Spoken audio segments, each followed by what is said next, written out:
असलामुअलैकुम। Good morning सोहणियो, good morning. लो भी सोहणियो देख लवो खतरनाक मौसम होया अज ते बड़ा इन्ना डर पिया लगदा दूर तक देख के कि कोई शै नज़र नहीं पी आंदी ते बदल कहते ने बस वसना ही वसना, दूर तक कोई मंजर नज़र नहीं पी आंदा। बारिश हो भी रही है और सुबह दी हो रही है और अज पूरा दिन बारिश चलनी है। ਕੰਮ ਕਾਜ ਅਸੀਂ ਨਿਪਟਾ ਲਿਆ ਵੇ ਤੇ ਹੁਣ ਬਸ ਚਾਹ ਪੀਣ ਦਾ ਟਾਈਮ ਆ ਗਿਆ ਵੇ। ਅਸੀਂ ਚਾਹ ਪੀਵਾਂਗੇ ਤੇ ਨਾਲ ਕੀ ਕਹਿੰਦੇ ਨੇ ਥੋੜਾ ਜਿਹਾ ਬਿਸਕਿਟ ਖਾएंगे। क्या नहा के मैं आई हाँ तो अज इन्नी बाहर वो कहते बारिश है कि खासी ठंडक हो गई है। फिर वही स्वैटर साढ़े तो निकल आए ने तो कल का मैंने फिर साह का जोड़ा ना मसला होया तो मैं जो ना अदरक रात को अदरक का कावा पीता बना के तो हूँ फिर मैं अदरक भिओ के रखा होया कि थोड़ी देर तक ना मैनू फिर दोबारा गर्म करके इनू पीवांगी। फिलहाल तो मैं अपनी चाय बना रही हाँ कि जी अपनी चाह पीए, क्योंकि नहा के आओ तो फौरन तुहानू एक तलब होंदी है कि तुसी चाह पीनी है। तो नाल जड़ा ना मैनू साह का भी कुछ मसला होया है। रात जी है मेरी नींद खासी डिस्टर्ब रही तो इस वजह के नाल ना मैं हुण थोड़ा जा स्टीम भी लवांगी, क्योंकि फिर जोड़ा मसला है ना सांस वाला ये चलता ही रहता मेरा। तो चलो कोई गल नहीं, होना है तो जिंदगी के साथ है, कुछ ज़िंदगी की हकीकतें होती हैं। लो जी ये मैं पा लेनी हाँ, ये मैं स्टीम लैनी हाँ। गर्म पानी पाना भी उबलता होया पानी थोड़ा जा होर पा लवां। ਇਹਦੇ ਵਿੱਚ ਇਹ ਡ੍ਰੌਪਸ ਪਾਉਂਦੀ ਹਾਂ मैं ਜਿਹੜਾ ਆਇਲ ਹੈ ਤੇ ਐਪਸਿਸ ਆਇਲ ਹੈ ਇਹਨੂੰ ਅਸੀਂ ਪਾ ਕੇ 2 ਕਤਰੇ ਮੈਂ ਇਹਦੇ ਵਿੱਚ ਪਾ ਦਾਂਗੀ। ਇਹਦੀ ਇੱਕ ਅੱਛੀ ਜਿਹੀ ਖੁਸ਼ਬੂ ਟਾਈਪ ਆਉਂਦੀ ਹੈ ਔਰ ਫਿਰ ਅਸੀਂ ਇਹਨੂੰ ਸਟੀਮ ਲੈ ਲੈਂਦੇ ਹਾਂ ਕਿ ਥੋੜਾ ਸਾਹ ਜਿਹੜਾ ਹੋਵੇ ਨਾ ਜਿਵੇਂ ਵਿਕਸ ਟਾਈਪ ਨਹੀਂ ਹੁੰਦੀ ਇਸ ਤਰ੍ਹਾਂ ਹੋ ਜਾਂਦੀ ਹੈ। ਤੇ ਫਿਰ ਚਲੋ ਅਸੀਂ ਕੀ ਕਹਿੰਦੇ ਨੇ ਇਹਨੂੰ ਥੋੜਾ ਜਿਹਾ ਭਾਫ ਲੈ ਲੈਂਦੇ ਹਾਂ, ਕਿਉਂਕਿ ਰਾਤ ਮੈਂ 4 ਵਜੇ ਤੱਕ ਜਾਗਦੀ ਰਹੀ, ਮੈਨੂੰ ਬੜੀ ਮਸਲਾ ਰਿਹਾ ਸਾਂਸ ਦਾ। ਤੇ ਇਹ ਦੇਖੋ ਜੀ मैं इत्थे रख लेनी हाँ तो चाह का कप लैके आवां तो फिर बैठ के तुहाडे नाल मैं गल करनी है। चाय बन गई है तो मैं अपना लैके आ गई है जो बड़ा अच्छा वे ये किहड़ा आयल है, मैं शायद गलत ही ना लै गई सा। ये वाला आयल है देख लो, ये गलत आएगा अलबस आयल इस तरह करके कुछ नाम है। तो यह जड़ा पानी में 2-3 कतरे पा के तो फिर मैं कर लेनी होनी हाँ। बड़ी अच्छी खुशबू फ्लेवर आता है और थोड़ा साह खुलता है।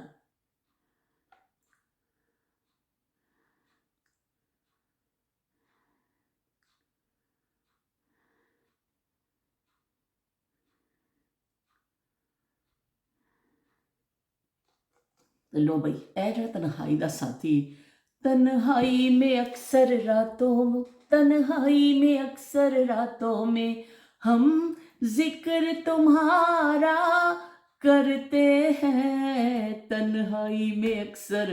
तो ए जी तन्हाइयां का साथी ए जी तन्हाइयां का साथी है कि रात को तन्हाई की अक्सर रातों में हम जिक्र तुम्हारा करते हैं। तो यह तन्हाइयां का साथी है कि रात होंगी है जो साह का मसला हो जाता है तो फिर असी गर्म पानी पा लेने तो इनू फिर करते रहने तो फिर शुक्र अलहमदुलिल्लाह कि काफ़ी फर्क भी ये पै जाता है। यह नहीं कि फर्क नहीं पैंदा, फर्क पै जाता है। तो मैं जड़ा भी ना फिर इनू तो नाल ही मैं सफ़र च भी जावां ना तो मेरे नाल ही होंदा, पाकिस्तान भी जानी है क्योंकि फिर बड़ा अच्छा वे इस तरह स्टीम लैण वास्ते कि स्टीम बहुत अच्छी होंगी है कि तुहानूं साह का मसला हो जाए। रात में जड़ा बड़ा डिस्टर्ब रही तो चलो असी क्या साढ़े टोट के छोट के जिंदाबाद बाम ला लेनी अपनी ते नाल मैं इस ऑयल का पाफ लै लेनी हाँ। इस तरह साड़ा गुजारा जोड़ा ना चल जाता है। कल का मेरा थोड़ा जा इस तरह हो गया कि कुछ तो मेरी हसबे मामूल जी है ना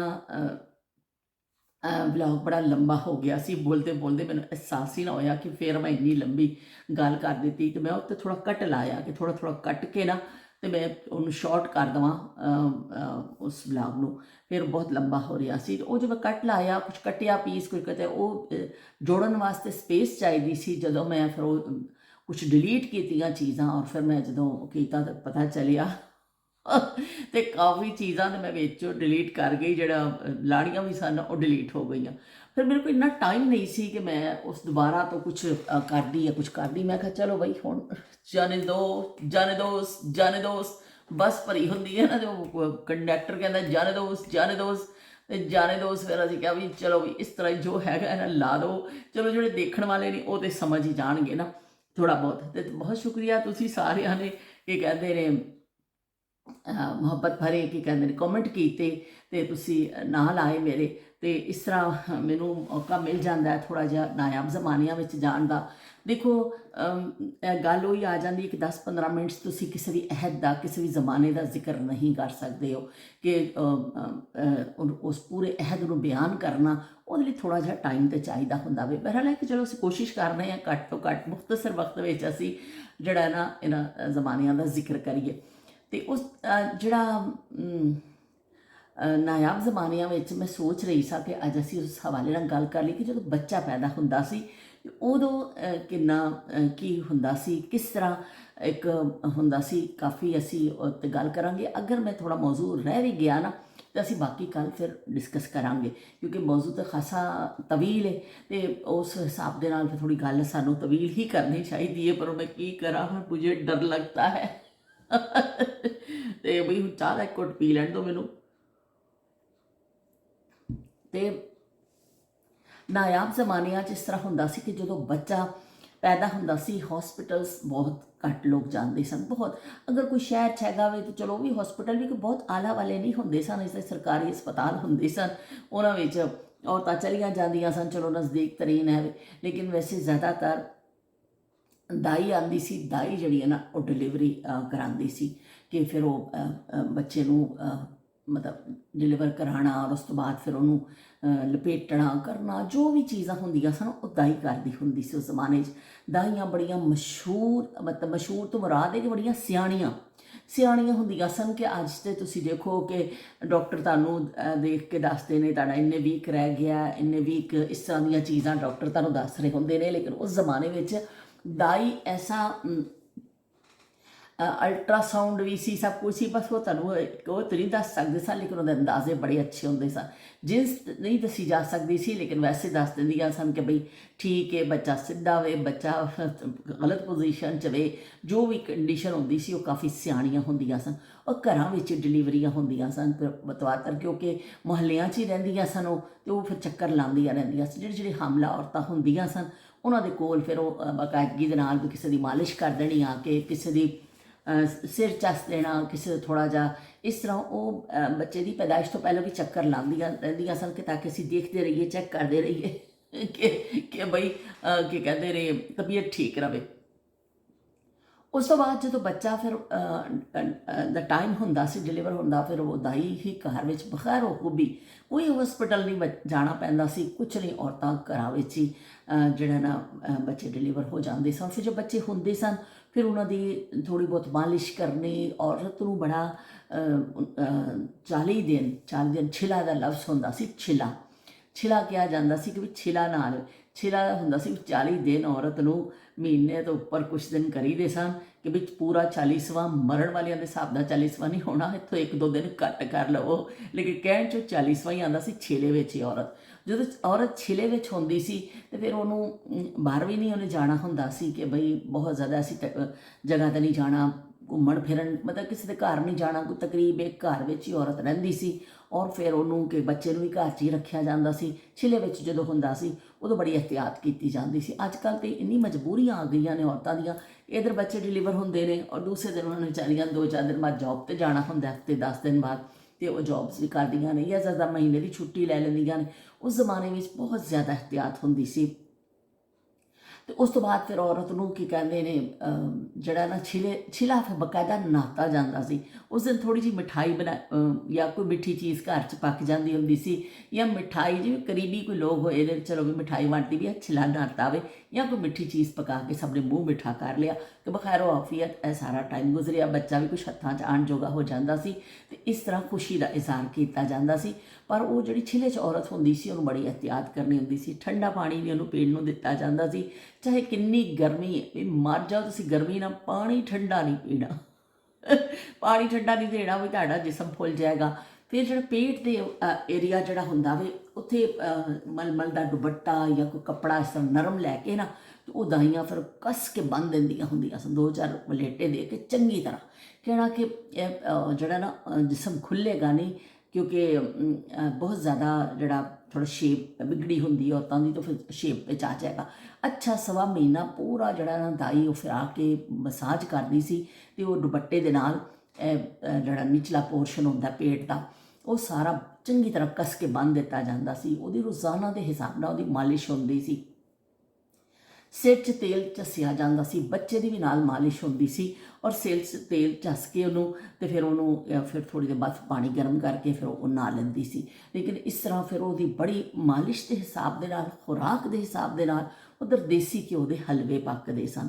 ਦੇਸੀ ਘਿਓ ਦੇ ਜਿਹੜੇ ਚੀਜ਼ਾਂ ਬਣਾ ਕੇ ਅਤੇ ਉਹ ਕਮਰਕਸ ਪਾ ਕੇ ਔਰ ਹਲਵਾ ਬਣਾਇਆ ਜਾਂਦਾ ਸੀ। ਪਹਿਲੇ 3 ਦਿਨ ਆਟੇ ਦਾ ਹਲਵਾ ਬਣਾਇਆ ਜਾਂਦਾ ਸੀ, ਜੋ ਮੇਰੇ ਹਾਫਜ਼ਿਆਂ 'ਚ ਚੀਜ਼ਾਂ ਨੇ। ਸਾਰੇ ਹਰ ਇੱਕ ਦੀ ਆਪਣਾ ਇੱਕ ਤਜਰਬਾ ਵੀ, ਮੁਖਤਲਿਫ ਇਲਾਕਿਆਂ ਦੀ ਮੁਖਤਲਿਫ ਰਸਮਾਂ ਹੁੰਦੀਆਂ ਨੇ, ਅਤੇ ਮੇਰੇ ਹਾਫਜ਼ਿਆਂ 'ਚ ਜਿਹੜੀਆਂ ਚੀਜ਼ਾਂ ਨੇ ਨਾ ਉਹ ਇਹ ਨੇ ਕਿ ਪਹਿਲੇ ਜਿਹੜੇ 3 ਦਿਨ 4 ਦਿਨ ਹੁੰਦੇ ਸਨ, ਪਤਲਾ ਆਟੇ ਦਾ ਹਲਵਾ, ਸੂਜੀ ਦਾ ਨਹੀਂ, ਆਟੇ ਨੂੰ ਥੋੜ੍ਹਾ ਜਿਹਾ ਭੁੰਨ ਕੇ ਔਰ ਉਹਦੇ ਵਿੱਚ ਚੀਨੀ ਪਾ ਕੇ, ਦੇਸੀ ਘਿਓ ਵਾਹਵਾ ਸਾਰਾ ਪਾ ਕੇ ਔਰ ਉਹਨੂੰ ਫਿਰ ਥੋੜ੍ਹਾ ਜਿਹਾ ਪਤਲਾ ਹਲਵਾ ਔਰਤ ਨੂੰ ਉੱਪਰ ਮੇਵਾ ਸ਼ੇਵਾ ਪਾ ਕੇ ਨਾ ਦਿੱਤਾ ਜਾਂਦਾ ਸੀ, ਵੀ ਜਲਦੀ ਜਲਦੀ ਖਾ ਲੈ ਤੂੰ, ਗਰਮ ਗਰਮ ਖਾ ਲੈ, ਠੰਡਾ ਨਹੀਂ ਹੋਣ ਦੇਣਾ ਤੂੰ। ਉਹ ਫਿਰ ਬੱਚੀਆਂ ਫਿਰ ਜਲਦੀ ਜਲਦੀ ਖਾ ਲੈਂਦੀਆਂ ਹੁੰਦੀਆਂ ਸਨ, ਜਾਂ ਔਰਤਾਂ ਜਿਹੜੀਆਂ ਜਿਹਨਾਂ ਵਾਸਤੇ ਹੁੰਦਾ ਸੀ ਉਹਨਾਂ ਨੂੰ ਖਿਲਾ ਦਿੱਤਾ ਜਾਂਦਾ ਸੀ। ਉਹ ਕਹਿੰਦੇ ਸਨ ਕਿ ਤੁਸੀਂ ਇਹ ਗਰਮ ਗਰਮ ਜਿਹੜਾ ਖਾਓਗੇ ਕਰੋਗੇ, ਤੁਹਾਡੀ ਆਂਤਾਂ ਦੀ ਸਫਾਈ ਹੋ ਜਾਏਗੀ, ਸਾਰਾ ਗੰਦ ਕਿਚਰਾ ਤੁਹਾਡਾ ਸਿਸਟਮ ਇਹ ਤੋਂ ਨਿਕਲ ਜਾਏਗਾ।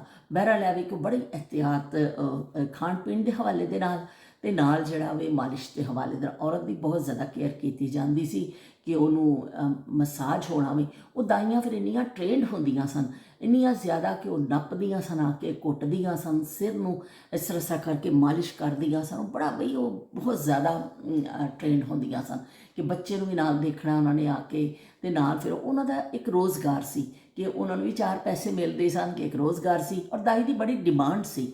ਦਾਈ ਕੀ ਕਹਿੰਦੇ ਨੇ ਬੜੀ ਇੱਜ਼ਤ ਦਿੱਤੀ ਜਾਂਦੀ ਸੀ ਘਰਾਂ 'ਚ, ਬਿਲਕੁਲ ਆਪਣੇ ਘਰ ਦੇ ਫਰਦ ਦੀ ਤਰ੍ਹਾਂ ਹੀ ਹੁੰਦਾ ਸੀ। ਉਹ ਆਉਂਦੀਆਂ ਜਾਂਦੀਆਂ ਰਹਿੰਦੀਆਂ ਸਨ ਅਤੇ ਉਹ ਫਿਰ ਆ ਕੇ ਉਹਨਾਂ ਨੇ ਆਪਣਾ ਕੰਮ ਕਰਨਾ, ਉਹ ਬੜੀ ਮਹਾਰਤ ਦੇ ਨਾਲ ਉਹ ਕੰਮ ਕਰਦੀਆਂ ਸਨ। ਅਤੇ ਇਸ ਤਰ੍ਹਾਂ ਫਿਰ ਔਰਤ ਦੀ ਜਿਹੜੀ ਹੈ ਨਾ ਮਾਲਿਸ਼ ਵੀ ਹੁੰਦੀ ਸੀ 40 ਦਿਨ ਤੱਕ, ਜਦੋਂ ਤੱਕ ਛਿਲਾ ਨਹੀਂ ਨਹਾ ਲੈਂਦੀ। ਔਰ ਫਿਰ ਨਾਲ ਨਾਲ ਉਹਨੂੰ ਖਾਣ ਪੀਣ ਨੂੰ ਉਹਦੇ ਵਾਸਤੇ ਸ਼ੁਰੂ 'ਚ 3 ਦਿਨ ਮੈਨੂੰ ਵੀ ਮੇਰੀ ਫੁੱਫੋ ਨੇ ਬਣਾ ਕੇ ਦਿੱਤਾ ਸੀ, ਆਟੇ ਦਾ ਹਲਵਾ ਪਤਲਾ ਜਿਹਾ ਕਿ ਖਾਓ, ਠੰਡਾ ਪਾਣੀ ਨਹੀਂ ਪੀਣਾ, ਬਿਲਕੁਲ ਨਹੀਂ ਪੀਣਾ, ਜੋ ਮਰਜ਼ੀ ਹੋ ਜਾਏ। ਢਿੱਡ 'ਤੇ ਚੰਗੀ ਤਰ੍ਹਾਂ ਦੁਪੱਟਾ ਘੁੱਟ ਕੇ ਬੰਨ੍ਹ ਲਿਆ ਜਾਂਦਾ ਸੀ। ਹੁਣ ਤਾਂ ਬੈਲਟਸ ਵਗੈਰਾ ਆ ਗਈਆਂ ਨੇ, ਚੀਜ਼ਾਂ ਆ ਗਈਆਂ। ਉਸ ਜ਼ਮਾਨੇ 'ਚ ਦੁਪੱਟੇ ਨੂੰ ਘੁੱਟ ਕੇ ਬੰਨ੍ਹ ਲੈਂਦੇ ਹੁੰਦੇ ਸਨ ਕਿ ਬਈ ਤੁਹਾਡਾ ਪੇਟ ਬਾਹਰ ਨਾ ਨਿਕਲੇ। ਇੰਨੀ ਇਹਤਿਆਤ ਹੁੰਦੀ ਸੀ ਕਿ ਔਰ ਉਹ ਫਿਰ ਉਹ ਜਿਹੜਾ ਖਾਧਾ ਪੀਤਾ ਜਿਹੜਾ ਨਾ ਕੰਮ ਆ ਜਾਂਦਾ ਸੀ, ਅਸਲੀ ਖੁਰਾਕਾਂ ਖਾਣੀਆਂ। ਔਰ ਫਿਰ ਔਰਤਾਂ ਨੇ ਫਿਰ ਉਸ ਤਰ੍ਹਾਂ ਹੀ ਦੇਖੋ ਬਿਲਕੁਲ ਹੁਸ਼ਿਆਰ ਬਾਸ਼ ਹੋ ਕੇ 1 ਮਹੀਨੇ ਦੇ ਸਮਝੋ ਉਹਨੂੰ ਰੈਸਟ ਮਿਲਦਾ ਸੀ, ਉਹਦੀ ਖੂਬ ਖਾਤਰ ਤਵਾਜ਼ਾ ਹੁੰਦੀ ਸੀ, ਔਰ ਉਹਨੂੰ ਕੀ ਕਹਿੰਦੇ ਨੇ ਖਾਣ ਪੀਣ ਨੂੰ ਅੱਛਾ ਮਿਲਦਾ ਸੀ, ਉਹਨੂੰ ਮਸਾਜ ਮਿਲਦਾ ਸੀ। ਉਹ ਫਿਰ 1 ਮਹੀਨੇ ਬਾਅਦ ਔਰਤ ਮਾਸ਼ਾਅੱਲਾ ਬਿਲਕੁਲ ਠੀਕ ਹੋ ਜਾਂਦੀ ਸੀ। ਇਹਨਾਂ ਨੇ ਬੱਚੇ ਹੁੰਦੇ ਸਨ, ਫਿਰ ਦੁਬਾਰਾ ਉੱਠ ਕੇ ਆਪਣਾ ਲੱਗ ਜਾਂਦੀ ਸੀ, ਕਿਉਂਕਿ ਡਾਈਟ ਔਰ ਕੇਅਰ ਜਿਹੜੀ ਹੈ ਨਾ ਬਹੁਤ ਜ਼ਿਆਦਾ ਹੁੰਦੀ ਸੀ ਹਮਲਾ ਔਰਤ ਦੀ। ਉਹ ਸ਼ੁਰੂ ਤੋਂ ਲੈ ਕੇ ਹੀ, ਲੇਕਿਨ ਖਾਸ ਕਰ ਜਦੋਂ ਬੱਚਾ ਡਿਲੀਵਰ ਹੋ ਜਾਂਦਾ ਸੀ ਉਸ ਤੋਂ ਬਾਅਦ ਤੇ ਬਹੁਤ ਜ਼ਿਆਦਾ ਹੁੰਦਾ ਸੀ। ਔਰ ਬੱਚੇ ਨੂੰ ਵੀ ਮਾਲਿਸ਼ ਕੀਤੀ ਜਾਂਦੀ ਸੀ। ਬੱਚੇ ਨੂੰ ਮਾਲਿਸ਼ ਕਰਕੇ ਨਾ ਚੰਗੀ ਤਰ੍ਹਾਂ ਅਤੇ ਫਿਰ ਨਵਾਇਆ ਜਾਂਦਾ ਸੀ ਕੋਸੇ ਪਾਣੀ ਦੇ ਨਾਲ। ਥੋੜ੍ਹਾ ਜਿਹਾ ਪਾਣੀ ਦੇਸਕੀ 'ਚ ਗਰਮ ਕਰ ਲੈਣਾ। ਉਹ ਬੱਚਾ ਹੁੰਦਾ ਕਿ ਇੰਨਾ ਕੁ ਕਿਰਲਾ ਜਿਹਾ ਤਾਂ ਹੁੰਦਾ ਵੇ ਉਹ ਇੰਨਾ ਕੁ ਕਿਰਲਾ ਜਿਹਾ ਤਾਂ ਹੁੰਦਾ ਬੱਚਾ। ਅਤੇ ਉਹਨੂੰ ਕੀ ਕਹਿੰਦੇ ਨੇ ਉਹਨੂੰ ਫਿਰ ਨਵਾ ਕੇ ਨਾ, ਅਤੇ ਉਹ ਫਿਰ ਦਾਈਆਂ ਹੀ ਜ਼ਿਆਦਾਤਰ ਨਵਾ ਦਿੰਦੀਆਂ ਹੁੰਦੀਆਂ ਸਨ, ਜਾਂ ਘਰ ਦੀ ਕੋਈ ਸਿਆਣੀ ਔਰਤ ਨਵਾਉਂਦੀ ਸੀ, ਕਿਉਂਕਿ ਇੰਨਾ ਛੋਟਾ ਬੱਚਾ ਫੜਨਾ ਕਰਨਾ ਉਹ ਹੋਏ ਕੋਈ ਹੱਥਾਂ 'ਚੋਂ ਇੱਧਰ ਤਿਲਕ ਜਾਂਦਾ, ਕਦੀ ਇੱਧਰ ਉੱਤੇ ਤਿਲਕ ਜਾਂਦਾ ਵੇ, ਉਹ ਕਾਬੂ 'ਚ ਹੀ ਨਹੀਂ ਆਉਂਦਾ। ਅਤੇ ਉਹ ਬਹਿਰਹਾਲ ਉਹਨੂੰ ਫਿਰ ਮਾਲਿਸ਼ ਕਰਕੇ ਬੱਚੇ ਨੂੰ ਥੋੜ੍ਹੀ ਦੇਰ ਪਾ ਦਿੱਤਾ ਜਾਂਦਾ ਸੀ। ਔਰ ਫਿਰ ਉਹਨੂੰ ਇਸ ਤਰ੍ਹਾਂ ਪੈਰਾਂ ਬਹਿ ਕੇ ਨਾ ਔਰਤਾਂ ਜ਼ਮੀਨ 'ਤੇ, ਮਤਲਬ ਜਿਵੇਂ ਚੌਕੀ 'ਤੇ ਬੈਠੇ ਤੇ ਪੈਰਾਂ ਨੂੰ ਅੱਗੇ ਕਰ ਲੈਂਦੀਆਂ ਸਨ। ਪੈਰਾਂ ਦੇ ਉੱਪਰ ਉਸ ਬੱਚੇ ਨੂੰ ਥੋੜ੍ਹਾ ਜਿਹਾ ਟਿਕਾ ਲਿਆ ਜਾਂਦਾ ਸੀ, ਔਰ ਫਿਰ ਉਹਨੂੰ ਹਲਕਾ ਹਲਕਾ ਸਾਬਣ ਲਾਈ ਜਾਣਾ, ਔਰ ਫਿਰ ਉਹਨੂੰ ਪਾਣੀ ਪਾ ਦੇਣਾ। ਪਾਣੀ ਜਦੋਂ ਪਾਇਆ ਜਾਂਦਾ ਸੀ ਉਹਨੂੰ ਨਵਾਉਣ ਵਾਸਤੇ ਪਹਿਲੇ ਚੰਗੀ ਤਰ੍ਹਾਂ ਅੱਗੇ ਸਾਬਣ ਲਾ ਲੈਣਾ, ਫਿਰ ਪਿੱਛੇ ਇਸ ਤਰ੍ਹਾਂ ਹੱਥ 'ਤੇ ਮੂੰਹ ਪਾ ਲੈਣਾ ਬੱਚੇ ਨੂੰ, ਅਤੇ ਪਿੱਛੇ ਸਾਰਾ ਸਾਬਣ ਲਾ ਕੇ ਸਿਰ ਨੂੰ ਲਾ ਕੇ ਫਿਰ ਪਾਣੀ ਮੂੰਹ ਦੇ ਬੱਚੇ ਦੇ ਉੱਪਰ ਹੀ ਪਾਇਆ ਜਾਂਦਾ ਸੀ, ਤਾਂ ਕਿ ਇਸ ਤਰ੍ਹਾਂ ਉਹਦੇ ਚਿਹਰੇ ਤੋਂ ਨੀਚੇ ਪਾਣੀ ਉਤਰ ਜਾਵੇ। ਫਿਰ ਉਹਦੀ ਅੱਖਾਂ 'ਚ ਨਾ ਪਵੇ, ਤੇ ਉਹ ਫਿਰ ਉਹਨੂੰ ਉਲਟਾ ਕਰਕੇ ਪਾਣੀ ਪਾਇਆ ਜਾਂਦਾ ਸੀ ਇਸ ਤਰ੍ਹਾਂ।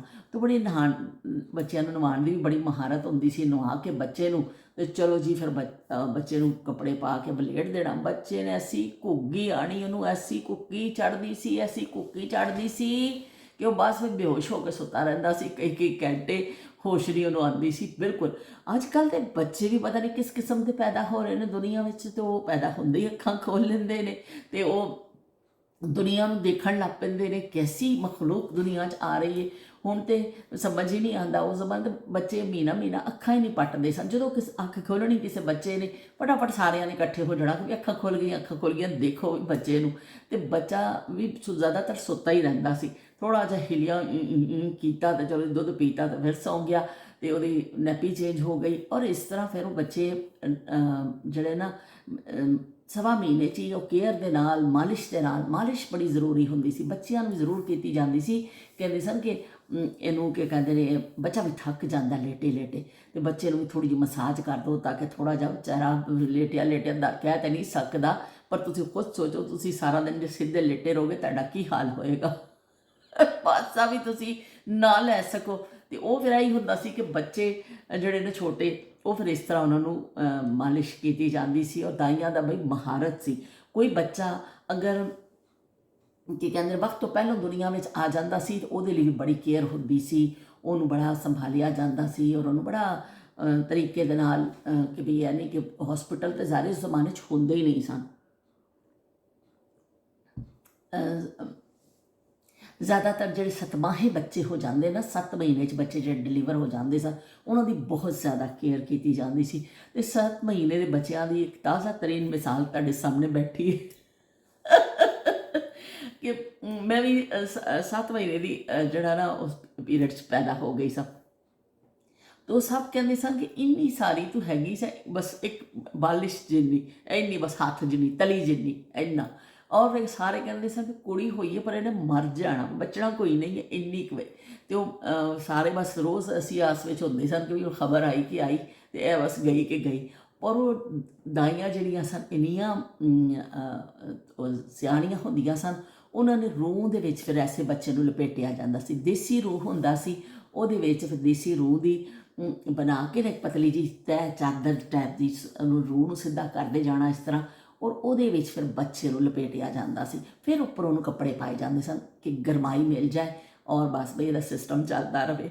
ਉਹ ਜ਼ਮਾਨੇ ਕੈਸੇ ਜ਼ਮਾਨੇ ਸਨ ਜਦੋਂ ਅੱਜ ਕੱਲ੍ਹ ਜਿਹੜੇ ਵਕਤ ਤੋਂ ਪਹਿਲਾਂ ਬੱਚੇ ਪੈਦਾ ਹੋ ਜਾਂਦੇ ਨੇ ਜਾਂ ਕੁਝ ਬੱਚਿਆਂ ਨੂੰ ਐਸੇ ਮਸਾਇਲ ਹੁੰਦੇ ਨੇ, ਉਹ ਫਿਰ ਉਹ ਇੱਕ ਬਾਕਸ 'ਚ ਬਣੇ ਹੁੰਦੇ ਨੇ, ਉਹਨਾਂ ਵਿੱਚ ਪਾਉਂਦੇ ਨੇ, ਉਹਨਾਂ 'ਚ ਲਾਈਟ ਲੱਗੀ ਹੁੰਦੀ ਹੈ ਉਹਨਾਂ ਨੂੰ ਹੀਟ ਦੇਣ ਵਾਸਤੇ, ਅਤੇ ਇਹ ਤਰੀਕਾ ਆ ਗਿਆ। ਲੇਕਿਨ ਉਸ ਜ਼ਮਾਨੇ 'ਚ ਜਦੋਂ ਕੋਈ ਸਹੂਲਤਾਂ ਨਹੀਂ ਸਨ ਅਤੇ ਕਿੰਨਾ ਨਾਯਾਬ ਜ਼ਮਾਨੇ ਦੇ ਲੋਕ ਸਨ, ਨਾਯਾਬ ਤਰੀਕੇ ਸਨ ਉਹਨਾਂ ਦੇ ਕਿ ਉਹ ਰੂਹ ਦੇ ਵਿੱਚ ਬੱਚੇ ਨੂੰ ਵਲੇਟ ਕੇ ਔਰ ਫਿਰ ਦਾਈ ਖੁਦ ਆਉਂਦੀ ਸੀ। ਅੰਮੀ ਮੇਰੇ ਦੱਸਦੇ ਨੇ, ਅੰਮੀ ਕਹਿੰਦੇ ਸਨ ਕਿ ਤੂੰ ਫਿਰ ਜਦੋਂ ਇਸ ਤਰ੍ਹਾਂ ਹੋਈ ਨਾ, ਤੇ ਫਿਰ ਮਾਸੀ ਨੇ ਕਹਿਣਾ, ਮਾਸੀ ਕਹਿੰਦੇ ਸਨ ਉਹਨਾਂ ਨੂੰ ਕਿ ਮਾਸੀ ਨੇ ਕਹਿਣਾ ਕਿ ਬਈ ਅਸੀਂ ਕੀ ਕਹਿੰਦੇ ਨੇ ਆਵਾਂਗੀ ਨਾ ਮੈਂ, ਅਤੇ ਮੈਂ ਆਪ ਹੀ ਬਦਲਾਂਗੀ ਕੱਪੜੇ, ਅਤੇ ਆਪ ਹੀ ਮੈਂ ਇਹਦੀ ਕਰਕੇ ਪਾਵਾਂਗੀ ਰੂਹ ਦੀ ਲੋਗੜ ਜੀ ਇੱਕ ਬਣਾ ਕੇ ਉਹਦੇ ਉੱਤੇ ਲਾਈ ਜਾਂਦੀ ਸੀ। ਅਤੇ ਅੰਮੀ ਨੇ ਫਿਰ ਕਹਿਣਾ ਕਿ ਉਹਨਾਂ ਨੇ ਆਉਣਾ, ਆ ਕੇ ਫਿਰ ਉਹ ਉਤਾਰਨਾ, ਫਿਰ ਥੋੜ੍ਹੀ ਮਾਲਿਸ਼ ਕਰਨੀ, ਥੋੜ੍ਹਾ ਸਾਫ ਸੁਫ ਕਰਕੇ ਇਹ ਵਾਲਾ ਪੋਰਸ਼ਨ ਨਿਚਲਾ ਤੇ ਜ਼ਾਰੇ ਫਿਰ ਸਫਾਈ ਹੁੰਦੀ ਰਹਿੰਦੀ ਸੀ ਇੱਕ ਬੱਚੇ ਦੀ, ਲੇਕਿਨ ਉੱਪਰ ਜਿਹੜਾ ਲਪੇਟਿਆ ਹੁੰਦਾ ਸੀ ਰੂਹ ਔਰ ਜੋ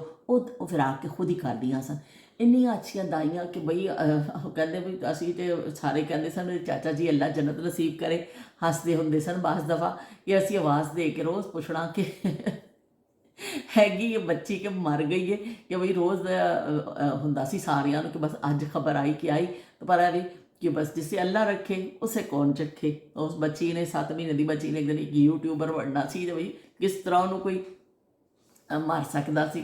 तो इस तरह कि कहते हैं बच्चों की होंदी सी हिफाजत, जोड़े छोटे होंदे सन, मालिश करनी, उन्होंने शहद चटाया जाता सी। जो बच्चा पैदा होंदे ही उन्होंने फिर सब तो पहले नवा के ਕੰਨ 'ਚ ਅਜ਼ਾਨ, ਉਹ ਸਿਲਸਿਲਾ ਅੱਜ ਵੀ ਜਾਰੀ ਹੈ ਕਿ ਅਜ਼ਾਨ ਤੇ ਜ਼ਾਰੀ ਦਿੱਤੀ ਜਾਂਦੀ ਹੈ ਨਵਾ ਕੇ ਬੱਚਿਆਂ ਨੂੰ। ਪਰ ਇਹ ਵੀ ਕਿ ਹੁਣ ਸ਼ਹਿਦ ਚਟਾਉਣ ਤੋਂ ਡਾਕਟਰ ਕਹਿੰਦੇ ਨਾ ਜੀ ਸ਼ਹਿਦ ਨਾ ਚਟਾਓ, ਉਹਦੇ ਵਿੱਚ ਪਤਾ ਨਹੀਂ ਕੀ ਸ਼ੈ ਹੁੰਦੀ ਹੈ, ਉਹ ਬੱਚਿਆਂ ਨੂੰ ਉਹ ਕਰ ਸਕਦੀ। ਇੱਥੇ ਖਾਸ ਕਰ ਬਹੁਤ ਕਹਿੰਦੇ, ਪਾਕਿਸਤਾਨ 'ਚ ਤਾਂ ਹਲੇ ਵੀ ਲੋਕ ਸ਼ਹਿਦ ਚਟਾਉਂਦੇ ਨੇ ਔਰ ਕਰਦੇ ਨੇ, ਪਰ ਇੱਥੇ ਬਿਲਕੁਲ ਸ਼ਹਿਦ ਚਟਾਉਣ ਤੋਂ ਮਨਾ ਕੀਤਾ ਜਾਂਦਾ, ਕਹਿੰਦੇ ਵੀ ਸ਼ਹਿਦ ਨਹੀਂ ਚਟਾਉਣਾ। ਤੇ ਉਹ ਫਿਰ ਲੋਕ ਨਹੀਂ ਚਟਾਉਂਦੇ, ਵਰਨਾ ਸਾਡੇ ਤੇ ਇਹੀ ਤਰੀਕਾ ਸੀ ਕਿ ਬੱਚੇ ਦੇ ਕੰਨ 'ਚ ਅਜ਼ਾਨ ਦਿੱਤੀ ਹੈ, ਪਹਿਲੇ ਉਹਨੂੰ ਨਵਾਇਆ ਜਾਂਦਾ ਸੀ, ਅਜ਼ਾਨ ਘਰ ਦਾ ਕੋਈ ਬਜ਼ੁਰਗ ਬੰਦਾ ਦਿੰਦਾ ਸੀ, ਔਰ ਉਸ ਤੋਂ ਬਾਅਦ ਫਿਰ ਉਹਦਾ ਸ਼ਾਇਦ ਚਟਾਇਆ ਜਾਂਦਾ ਸੀ। ਉਹਨੂੰ ਕਹਿੰਦੇ ਸੀ ਗੁੜਤੀ ਦੇਣਾ, ਗੁੜਤੀ ਦੇ ਦਿਓ ਬਈ, ਗੁੜਤੀ, ਸ਼ਾਇਦ ਗੁੜਤੀ ਦਾ ਵੀ ਲਫ਼ਜ਼ ਜ਼ਿਆਦਾ ਸੀ, ਗੁੜਤੀ ਦਿੱਤੀ ਜਾਵੇ। ਤੇ ਬੜਾ ਕੋਈ ਚੰਗਾ ਜਿਹੜਾ ਕੋਈ ਸਭ ਦੀ ਨਜ਼ਰ 'ਚ ਬੰਦਾ ਹੁੰਦਾ ਸੀ ਨਾ, ਕਿ ਵੀ ਸਾਰਿਆਂ ਦਾ ਬੱਚਾ ਬੜਾ ਅੱਛਾ ਵੇ, ਇਹਦੀਆਂ ਆਦਤਾਂ ਚੰਗੀਆਂ ਨੇ, ਇਹ ਬੜਾ ਕੋਈ ਚੰਗਾ ਬੰਦਾ ਵੇ, ਕਿ ਬਈ ਇਹਦੇ ਖਾਨਦਾਨ ਵਿੱਚ ਜਿਹਨੂੰ ਅੱਛਾ ਮੰਨਿਆ ਜਾਂਦਾ ਸੀ, ਔਰਤਾਂ 'ਚ ਜਾਂ ਮਰਦਾਂ 'ਚ, ਉਹਦੀ ਗੁੜਤੀ ਦੀ ਕੋਸ਼ਿਸ਼ ਕੀਤੀ ਜਾਂਦੀ ਸੀ ਬਈ ਇਹਦੀ ਗੁੜਤੀ ਦਵਾ ਦੇਵੋ ਬੱਚੇ ਨੂੰ, ਬੱਚਾ ਇਹਦੇ ਵਾਂਗਰ ਕੋਈ ਚੰਗਾ ਨਿਕਲੇ, ਇਹਦੇ ਆਦਤ ਅਤਵਾਰ ਜਿਹੜੇ ਨੇ ਇਹੋ ਜਿਹੇ ਹੋਣ। ਕਿੰਨੇ ਸਾਦੇ ਜ਼ਮਾਨੇ ਸਨ ਕਿ ਲੋਕ ਗੁੜਤੀ ਦੇ ਕੇ, ਲੇਕਿਨ ਗੁੜਤੀ ਸ਼ਾਇਦ ਦੀ ਦਿੱਤੀ ਜਾਂਦੀ ਸੀ, ਉਹ ਬੱਚਾ ਵੀ ਪਚਕ ਪਚਕ ਪਚਕ ਪਚਕ ਪਚਕ ਕਰਕੇ ਉਹ ਸ਼ਾਇਦ ਨੂੰ ਚੱਟ ਲੈਂਦਾ ਸੀ। ਤੇ ਇਸ ਤਰ੍ਹਾਂ ਫਿਰ ਉਹ ਜ਼ਮਾਨੇ ਐਸੇ ਸਨ ਕਿ ਜਦੋਂ ਬਹੁਤ ਜ਼ਿਆਦਾ ਸਹੂਲਤਾਂ ਵੀ ਨਹੀਂ ਸਨ, ਘਰਾਂ ਵਿੱਚ ਹੀ ਇਹ ਸਾਰਾ ਕੰਮ ਹੋ ਜਾਂਦਾ ਸੀ, ਔਰ ਬਾਜ਼ਾਰ ਕਿਤੇ ਹੌਸਪੀਟਲ ਜਾਣ ਦੀ, ਕੋਈ ਟੈਸਟ ਕਰਾਉਣ ਦੀ, ਕੁਝ ਐਸੀ ਜ਼ਰੂਰਤਾਂ ਹੀ ਨਹੀਂ ਪੈਂਦੀਆਂ ਸਨ। ਬਹੁਤ ਐਸੇ ਵੀ ਕੋਈ ਕੇਸ ਹੋ ਜਾਂਦੇ ਸਨ ਕਿ ਐਸਾ ਨਹੀਂ ਕਿ ਬਿਲਕੁਲ ਹੀ ਨਹੀਂ ਸੀ, ਲੇਕਿਨ ਫਿਰ ਲੋਕ ਜਾਣਦੇ ਸਨ। ਲੇਕਿਨ ਜ਼ਿਆਦਾਤਰ ਮੇਰਾ ਖਿਆਲ 95% ਸ਼ਾਇਦ, ਮੈਂ ਗਲਤ ਨਾ ਕਹਿ ਰਹੀ ਹਾਂ, ਕਿ ਬੱਚੇ ਘਰ ਹੀ ਡਿਲੀਵਰ ਹੁੰਦੇ ਸਨ। ਤੇ ਬਸ ਦਾਈਆਂ ਬਹੁਤ ਜ਼ਿਆਦਾ ਟ੍ਰੇਨਡ ਉਹ ਸਨ। ਤੇ ਵੀ ਚਲੋ ਅਸੀਂ ਕੁਛ ਅੱਜ ਉਹਨਾਂ ਦਾ ਜ਼ਿਕਰ ਕੀਤਾ ਕਿ ਜਿਹੜੇ ਬੱਚੇ ਘਰ 'ਚ ਹੁੰਦੇ ਸਨ, ਉਹ ਕਿਸ ਤਰ੍ਹਾਂ ਔਰਤ ਦੀ ਹਿਫਾਜ਼ਤ ਕੀਤੀ ਜਾਂਦੀ ਸੀ, ਔਰ ਕਿਸ ਤਰ੍ਹਾਂ ਔਰਤ ਨੂੰ ਦੇਖਭਾਲ ਕੀਤੀ ਜਾਂਦੀ ਸੀ। ਮੈਂ ਜਲਦੀ ਨਾ ਤੁਹਾਡੇ ਥੋੜ੍ਹੇ ਜਿਹੇ ਕਮੈਂਟ ਪੜ੍ਹ ਦੇਵਾਂ, ਕਿ ਫਿਰ ਮੇਰਾ ਗੱਲ ਬੜੀ ਲੰਬੀ ਹੋ ਜਾਂਦੀ ਹੈ ਨਾ, ਤੇ ਫਿਰ ਮੁਸ਼ਕਿਲ ਹੋ ਜਾਂਦਾ ਵੇ। ਨਾਹੀਦ ਨੇ ਕੱਲ ਲਿਖਿਆ ਕਿ ਬਾਜੀ ਹੀ, ਮੈਨੂੰ ਲੱਗਦਾ ਤੁਸੀਂ ਹਲੇ ਬਹੁਤ ਕੁਝ ਕਹਿਣਾ ਚਾਹੁੰਦੇ ਹੋ, ਪਰ ਇਹ ਜ਼ਾਲਿਮ ਸਮਾਜ ਜਿਹੜਾ ਵੇ ਨਾ, ਇਹ ਤੁਹਾਨੂੰ ਕਹਿਣ ਨਹੀਂ ਦਿੰਦਾ। नाहिद ने कहा कि बाजी वीडियो अच्छी है, लेकिन मुझे मुख्तसर सी लगती है, लगता है आप बहुत कुछ कहना चाहती हैं। वाकई में बहुत कुछ कहना चाहनी हाँ। मैनू कोई 5-6 घंटे इकट्ठा दे देवे ना, तो मैं उन्होंने जमानिया का जिक्र करती रहा, पर इन्ना लंबा देखेगा कौन। तो इस तो फिर मैं बहुत मुख्तसर करना पैंदा है, लेकिन वो जमाने ऐसे सन कि असी उन्होंने 20 मिनट च या 25 मिनट च उन्होंने ਜਿਹੜਾ ਨਾ ਅਸੀਂ ਉਹ ਜਾਇਜ਼ਾ ਨਹੀਂ ਅੱਛੀ ਤਰੀਕੇ ਨਾਲ ਲੈ ਸਕਨੇ ਆ। ਤੇ ਚਲੋ ਜੀ ਠੀਕ ਹੈ, ਕੋਸ਼ਿਸ਼ ਕਰਦੇ ਹਾਂ ਅਸੀਂ, ਤੁਸੀਂ ਮੇਰੇ ਨਾਲ ਆ ਜਾਂਦੇ ਹੋ, ਰਲ ਜਾਂਦੇ ਹੋ, ਤੇ ਬਹੁਤ ਸ਼ੁਕਰੀਆ। ਕੱਲ ਦੇ ਵਲੌਗ ਵਿੱਚ ਜਦੋਂ ਮੈਂ ਕੀਤਾ ਤੇ ਕਈ ਸਾਰੀਆਂ ਚੀਜ਼ਾਂ ਮੇਰੀਆਂ ਵਿੱਚ ਗਾਇਬ ਹੋ ਗਈਆਂ ਸਨ, ਤੇ ਉਸ ਬਾਅਦ ਦਾ ਕਮੈਂਟ ਉਸ ਤੋਂ ਬਾਅਦ ਆਇਆ ਸੀ ਜਦੋਂ ਮੈਂ ਆਪਣਾ ਕਰ ਲਿਆ ਸੀ। ਉਹਨਾਂ ਨੇ ਲਿਖਿਆ ਵੀ ਮਟਰ ਗੋਸ਼ਤ ਮੈਨੂੰ ਬੜੇ ਪਸੰਦ ਨੇ, ਮੈਂ ਜਿਹੜਾ ਮਟਰ ਗੋਸ਼ਤ ਇਹ ਚੀਜ਼ਾਂ ਉਹ ਚੀਜ਼ਾਂ ਮੈਂ ਸਾਰੀਆਂ ਮਿਕਸ ਕਰਕੇ ਪਕਾਉਂਦੀ ਹਾਂ। ਤੇ ਉਹਨਾਂ ਨੇ ਲਿਖਿਆ ਅੱਜ ਕੱਲ੍ਹ ਆਪਣੇ ਹੱਥੋਂ ਖਾਣੇ ਸੇ ਜ਼ਿਆਦਾ ਦਵਾਈਆਂ ਚੱਲ ਰਹੀਆਂ। ਬਈ ਇਹ ਹੀ ਮਸਲਾ ਵੇ, ਦੇਖ ਲਓ ਸਾਨੂੰ ਵੀ, ਦੇਖ ਲਓ ਅਸੀਂ ਵੀ ਅੱਜ ਜਿਹੜਾ ਪੂਰੀ ਰਾਤ ਜਿਹੜਾ ਨਾ ਇਹ ਕਰਦੇ ਰਹੇ, ਪੂਰੀ ਰਾਤ ਹਮ ਤੁਮ ਹੋਂਗੇ ਬਾਦਲ ਹੋਗਾ। ਤੇ ਉਸਮਾ ਕਹਿ ਰਹੇ ਨੇ कि मुझे तो आपकी बातें सुनना पसंद है, आपकी बातें सुनकर लगता है अपने माँ बाप के दौर में वापस पहुँच के, बचपन की यादें हर परेशानी भुला देती हैं। तो उन्होंने किया, उस्मा ने कहा भी फिक्र ना करो, सब मेरे कुछ हैल्थ इशू ने, असी तुहाडे नाल ही हाँ। अजकल हाज़री थोड़ी जी मुश्किल हुई है, पर कोई गल नहीं, तो असी तुहाडी हर गल सुनांगे, तुसीं दिल छोटा नहीं बस करना।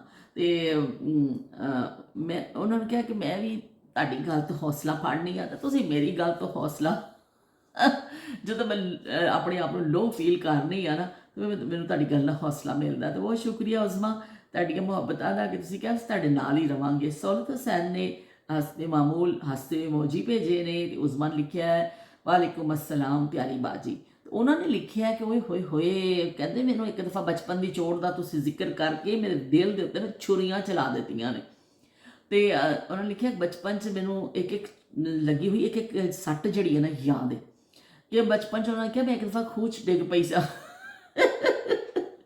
ਤੇ ਖੂਹ ਜਿਹੜਾ ਸੀ ਖੁਸ਼ਕ ਸੀ, ਕਿਸੇ ਬੱਚੇ ਨੇ ਧੱਕਾ ਦਿੱਤਾ, ਬੱਚਿਆਂ ਨੇ ਸ਼ੋਰ ਮਚਾਤਾ ਕਿ ਕਾਫੀ ਲੋਕ ਇਕੱਠੇ ਹੋ ਗਏ। ਤੇ ਅੰਮੀ ਖਿੜਕੀ ਤੋਂ ਬਾਹਰ ਦੇਖ ਕੇ ਕਹਿੰਦੇ ਨੇ ਸ਼ਾਇਦ ਕਿਸੇ ਦੀ ਬੱਕਰੀ ਡਿੱਗ ਪਈ ਹੈ। ਤੇ ਲੋਕਾਂ ਨੇ ਉਹਨਾਂ ਨੂੰ ਦੱਸਿਆ ਤੁਹਾਡੀ ਬੱਕਰੀ ਡਿੱਗ ਪਈ ਜੇ ਵੀ ਖੂਹ ਵਿੱਚ। ਫਿਰ ਇੱਕ ਅੰਕਲ ਜਿਹੜੇ ਨੇ ਰੱਸੀ ਦੇ ਨਾਲ ਥੱਲੇ ਉਤਰੇ, ਫਿਰ ਰੱਸੀ ਨੂੰ ਬੰਨ੍ਹ ਕੇ ਬਾਲਟੀ ਨਾਲ ਬੰਨ੍ਹ ਕੇ ਮੈਨੂੰ ਕੱਢਿਆ। ਮੈਂ 7 ਸਾਲ ਦੀ ਸਾਂ, ਤੇ ਮੇਰੀ ਬਾਂਹ ਗਈ ਟੁੱਟ। ਸਾਰੀ ਕਲੋਨੀ ਪਤਾ ਲੈਣ ਵਾਸਤੇ ਆਉਂਦੀ ਸੀ। ਤੇ ਇੱਕ ਦਫਾ ਭਾਈ ਸਾਈਕਲ ਤੇ ਬਿਠਾ ਕੇ ਚੱਕਰ ਲਾ ਰਿਹਾ ਸੀ, ਮੇਰਾ ਪੈਰ ਜਿਹੜਾ ਨਾ ਪਹੀਏ ਦੇ ਅੰਦਰ ਆ ਗਿਆ, ਸਾਰਾ ਗੋਸ਼ਤ ਉਧੜ ਗਿਆ। ਓਏ ਹੋਏ, ਵਾਈਟ ਹੱਡੀ ਜਿਹੜੀ ਸੀ ਨਾ ਉਹ ਨਜ਼ਰ ਆ ਰਹੀ ਸੀ। ਤੇ ਉਸ ਵਕਤ ਦੀਆਂ ਚੋਟਾਂ ਕੋਈ ਦੁੱਖ ਨਹੀਂ ਦਿੰਦੀਆਂ ਸਨ। ਜੋ ਉਹ ਜਿਹੜੀ ਆਓ ਭਗਤ ਹੁੰਦੀ ਸੀ ਉਹ ਬੜੀ ਅੱਛੀ ਲੱਗਦੀ ਸੀ, ਮਹਾਰਾਣੀ ਟਾਈਪ ਦੀ ਫੀਲਿੰਗ ਆਉਂਦੀ ਸੀ। ਤੇ ਰੋ ਵੀ ਮਹਾਰਾਣੀ ਜੀ ਤੁਸੀਂ ਤਾਂ ਆਪਣੀਆਂ ਯਾਦਾਂ ਸ਼ੇਅਰ ਕਰ ਦਿੱਤੀਆਂ, ਬੜਾ ਮਜ਼ਾ ਆਇਆ ਕਿ ਇਸ ਜੁਮਲੇ ਤੇ ਕਿ ਲੋਕਾਂ ਨੇ ਸ਼ੋਰ ਮਚਾਇਆ। ਅੰਮੀ ਕਹਿੰਗੀ ਸ਼ਾਇਦ ਕੋਈ ਬੱਕਰੀ ਡਿੱਗ ਪਈ। ਤੇ ਬਹੁਤ ਸ਼ੁਕਰੀਆ ਉਸਮਾ, ਤੁਹਾਡੀ ਮੁਹੱਬਤਾਂ ਦਾ, ਤੁਸੀਂ ਆਪਣੀ ਯਾਦ ਸ਼ੇਅਰ ਕੀਤੀ ਤੇ ਬਹੁਤ ਅੱਛਾ ਲੱਗਿਆ ਮੈਨੂੰ। ਤੇ ਨਾਹਿਦ ਨੇ ਵੀ ਇਹੀ ਕਿਹਾ ਕਿ ਤੁਸੀਂ ਲੱਗਦਾ ਕੁਝ ਹੋਰ ਕਹਿਣਾ ਚਾਹੁੰਦੇ ਹੋ। ਤੇ ਬਈ ਕਹਾਂ ਤੱਕ ਸੁਨੋਗੇ, कहाँ तक सुनाऊं हजारों ही शिकवे है, क्या क्या बताऊं, कहाँ तक सुनोगे, कहाँ तक सुनाऊं। चलो भी मैं इस वास्ते गाना भी गा देता। ਤੇ ਸ਼ਬੀਰ ਹੁਸੈਨ ਸਾਹਿਬ ਕਹਿ ਰਹੇ ਨੇ ਮਾਸ਼ਾਅੱਲਾ, अस्सलाम वालेकुम। व्यूज़ वध रहे ने तो मौला खुश रखे, भाग लगे रहन, यूट्यूबां सलामत रहन, बेली हसते वसते रहन ते वेड़े जगमग जगमग करता रहे ते सारे तारे इत्थे खुशबाश रहन। बहुत शुक्रिया शबीर हुसैन साहब कि मौला खुश रखे तो भाग लगे रहन। तो भी ये तो बड़ा मकबूल साड़ा है जुमला वे कि वो जड़े जुगतां करते हैं ना, तो वो तो जरूर करते हैं, वो ऐसा करके ਚੱਪਲ ਮਾਰਦੇ ਨੇ, ਕਹਿੰਦਾ ਮੌਲਾ ਖੁਸ਼ ਰੱਖੇ, ਭਾਗ ਲੱਗੇ ਰਹਿਣ।